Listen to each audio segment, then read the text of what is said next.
இயேசுவிற்காக எழும்பிடு ஊழியங்கள் நடத்தும் வழி பிறக்கும் வனாந்தரத்தில். விடுதலை நிச்சயம், வேத சத்தியம், அற்புதம் பெற்றுக்கொள்ள திரண்டு வாருங்கள். இனி எல்லா மாதமும் 3வது ஞாயிற்றுக்கிழமை. பின் குறிப்பு: இடம் மாற்றப்பட்டுள்ளது. சுவிசேஷகர் ஜி. நிஷாந்த்.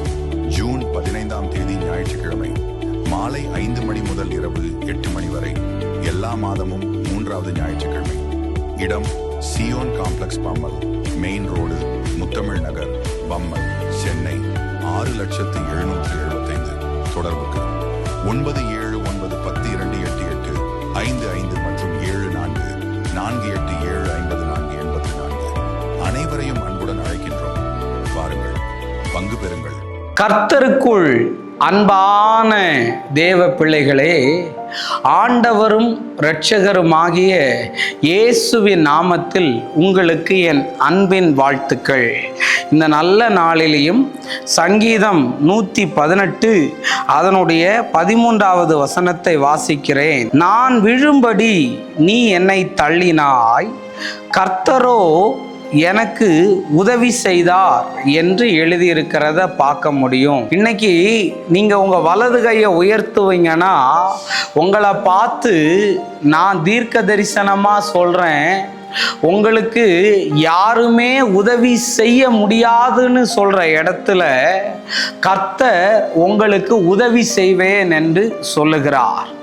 என்னால விழுந்த இடத்திலிருந்து எழும்ப முடியல பிரதர், இந்த ஆபத்திலிருந்து எப்படி தப்பிக்க போறேன்னு தெரியல பிரதர், இந்த பிரச்சனையில மாட்டிக்கிட்டு உள்ளவும் இருக்க முடியல, வெளியவும் போக முடியலையேன்னு சொல்லிக்கிட்டு இருக்க பாரு, கர்த்தர் உனக்கு உதவி செய்யும்படி இறங்கி வருவார்.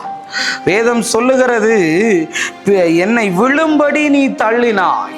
நீ என்னை தள்ளினதே எதுக்கு தெரியுமா? விழுறதுக்காகத்தான். ஆனா உனக்கு தெரியாது பிசாசு, நீ என்னை தள்ளி விட விட நான் உனக்கு மேலதான் எழும்புவேனே தவிர ஒருபோதும் உனக்கு கீழே நான் விழ மாட்டேன். இன்னைக்கு உன்னை நிறைய பேர் வேலையிலிருந்து தள்ளலான்னு நினைச்சானா, குடும்பத்திலிருந்து தள்ளலான்னு நினைச்சானா, ஃப்ரெண்ட்ஸ் சர்க்கிள்ல இருந்து தள்ளலான்னு நினைச்சானா, இன்னைக்கு யாரெல்லாம் தள்ளுனாங்களோ தள்ளினவற்றை கேளு, தள்ளினவங்க எல்லாம் அப்படிதான் இருக்கிறாங்க. ஆனா குழிக்குள்ள விழுந்தவன் ராஜாவா மாறிட்டான், குடும்பத்திலிருந்து தள்ளப்பட்டவன் ராஜாவா உயர்ந்துட்டான். இன்னைக்கு நான் உங்களை பார்த்து சொல்றேன், யார் உங்களை தள்ளினாலும் அவர் உங்களுக்கு உதவி செய்வார். ஷபாரபா லாபா.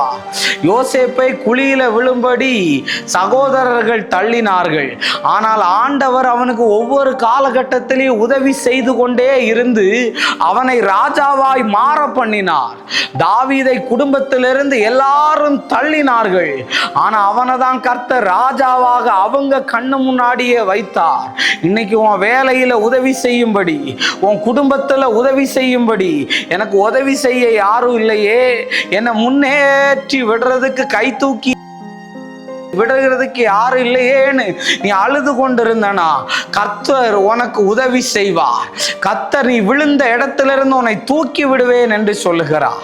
நம்ம ஜெபிப்போமா? அன்பான நல்ல ஆண்டவரே, இந்த நேரத்திற்காய் நன்றி. ஆண்டவரே, நீர் எங்களோடு பேசின தீர்க்க தரிசனமான வார்த்தைகளுக்காய் நன்றி சொல்லுகிறேன். ஆண்டவரே, விழுந்து கிடக்கிறவர்களை எழும்பும்படி உம்முடைய கரம் செயல்படட்டும். இயேசுவின் நாமத்தில் வேண்டுகிறேன் நல்ல பிதாவே. ஆமேன், ஆமேன், ஆமேன். God bless you. கர்த்தர் உங்களை ஆசீர்வதிப்பார்.